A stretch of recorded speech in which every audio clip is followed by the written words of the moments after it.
Hi, Shalom friends. Today I'd like to discuss with you a very interesting story found in the Torah. It's chapter 32 of Genesis and the verses 25 through 33. The background to the story is that the patriarch Jacob, Yakov Avinu, Yakov our father, he leaves his father and mother's home to start his own family, and he's away from his parents for 20 years. And after the 20 years, he's on his way back to greet his parents. And he also had lost contact, or did not keep into contact with his older brother, Esav. So he's a little apprehensive. He's not sure whether Esav will greet him the way a brother should, or perhaps he's resentful. So he prepares for all eventualities. He prays to God. He also allocates a substantial amount of resources to make a beautiful impression. He wants to give a gift to his older brother, and he also prepares for war. That's the background. And then we read that Yakov, he was left alone, and when he was alone, a man came and wrestled with him at night. When this man, we don't know who this man is, when he saw that he could not prevail against Yakov, he touches the joint of his hip, and as they wrestled, Yaakov's hip became dislocated. This happens during the entire night. And then verse 27, the angel says, "Let me go." I said, we don't know who it is, but the tradition is it was an angel. "Let me go, for the morning has arrived." And Yaakov says, "No, I will not let you go unless you consent to the blessing that Esav is upset about. I'm blessed by my dad. I want you to acknowledge that." So they talk a bit, and then the angel says to Yaakov, he says, your name, Yaakov, will be changed to Yisrael. Why? Because the word Yisrael means you have fought with people, including an angel, and you have overcome them. Very interesting story. Numerous explanations. Who is this man? Why are they wrestling? What does it mean that his hip was disjointed, and so on? Every story in the Bible, every story is from the Torah. Torah means instruction. So anything that we read is instructive, it's inspiring, it's educational. But this is unusual, because this story leads to a dietary law. Consequently, verse 33, "To this day, the children of Israel may not eat from the sciatic nerve of an animal, which arises by the hip joint," because of the story of how Jacob's hip was disjointed.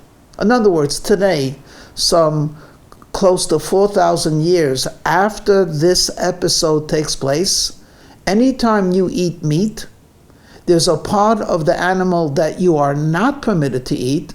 And of course, in a kosher butcher and so on, they already do this for you, because the sciatic nerve is discarded. It's not eaten by Jewish people. So it's not merely a story which is supposed to be instructive. This is a story that actually is involved in Jewish law. What is the significance of this story? So the classical commentators, amongst the many interpretations, give the following: that this story is actually a prophecy for the future.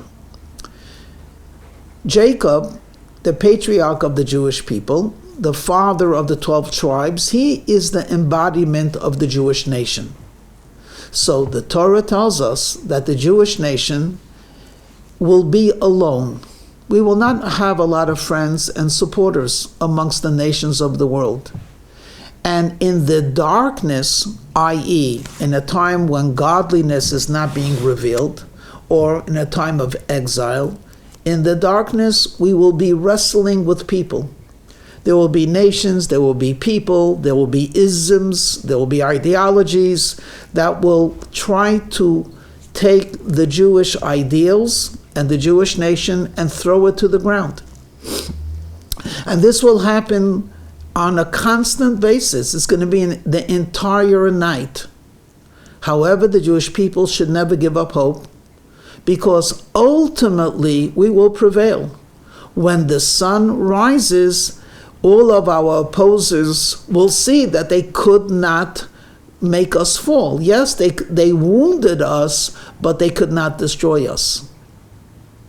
So by us not eating from this part of the animal, we are reminded both of our struggles, which has already been prophesied that it will happen, but we're also reassured that ultimately we will prevail. Not only that, but if we take it just a little bit further, when the sun rises and the Mashiach will come, then not only will the nations of the world stop the wrestling, but they will bless us. Very beautiful and an important lesson. And there are other lessons as well. I would like to share another possibility to read into the story. The story begins with Yakov is alone. I ask you a question. He had a large family, as described in the Chumash, 11 boys. He had a daughter. He had wives, in the plural. He had a large flock of sheep and goats. He had shepherds with him. He had slaves or servants in those days. Why is he left alone? Why did not one of his children or one of the people have enough brains not to leave a man alone? He's at night, he's ferrying over, he's transporting stuff from one side of a river to the other. No one helping him? So the story begins with he is alone. And right away, I would suggest that the Torah is telling us that when a person is alone, negative things can happen. And therefore, by us being reminded not to eat from this part of the animal, we are reminded never to leave your father alone. But let's try to imagine, why did they leave him alone? So I have to tell you, many people confuse the word alone with lonely. Alone is a physical statement. You are by yourself, there is no one next to you. Lonely is an emotion. It's a feeling of not being attached, being unconnected, being somewhat alienated.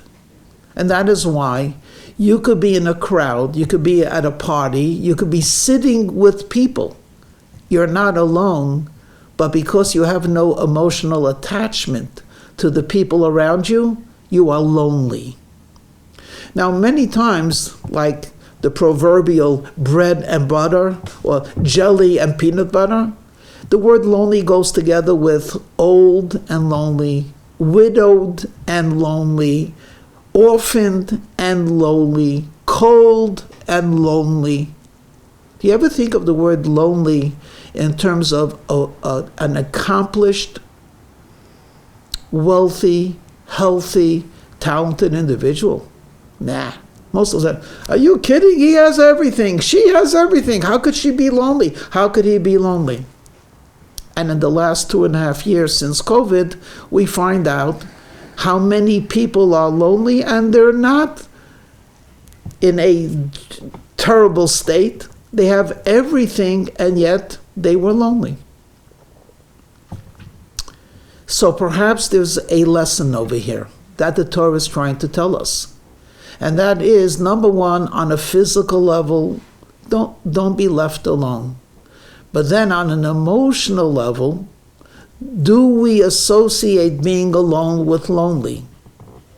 Well, in the morning, this man who is alone and seemed to have taken advantage of, someone attacked him, he realizes that he's not alone. In other words, or to put it a little bit differently, he stands alone, but as a victor. So what does the angel tell him? Your name is Yisrael. Now in English, the word Yisrael is Israel, but what I have to share with you can only be understood if you say the Hebrew word, Yisrael. Yisrael has 5 letters. And according to the Kabbalists, one of the acronyms of these 5 letters is Yesh Shishim Ribu Osios La Torah. There are 600,000 letters of the Torah. Now stop for a second. We're known as the people of Israel, right? That's like a generic term for Jewish people, or Israelites. Not necessarily because we come from the land of Israel, but because we're the children of Israel. Jacob's name is Israel. In Israel in Hebrew is Yisrael. Every Jew has to know that he has 599,000 letters with him. No Jew is alone, and therefore no Jew could ever be lonely, because you're never alone. It's as if to say, if you opened up the scroll of the Torah, are there any letters which are lonely? Of course not. Every letter is joined with another letter, which makes a word. The words are joined together, which makes a sentence. The sentences are joined together, which makes a paragraph, and so on and so forth. And one letter taken away from a Torah disqualifies the Torah. I believe that there's a message being conveyed. Yakov, an entire night, was alone. The angel thought he was lonely, and as a result, vulnerable could be thrown down. In the morning, Yakov is the victor. The angel tells him, you know why you're the victor? Because you're never alone. You're Yisrael. Okay. What's the takeaway?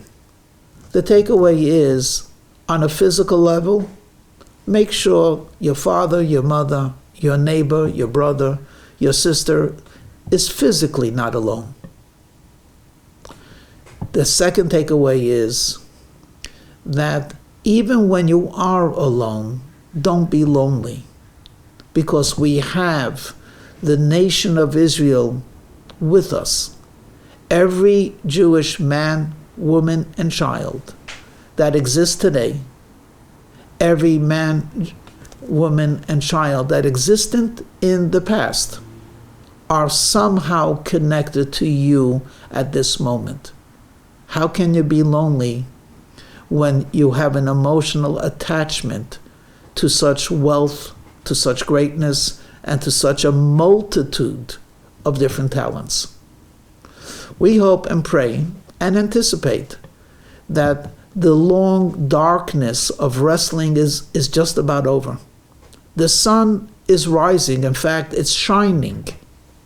We're living at a time when, through technology, wherever you are, you can be connected to someone else. Spiritually, we are beginning to feel the oneness and the beauty of the unity of the Jewish people. So shalom. Say goodbye to loneliness and celebrate oneness.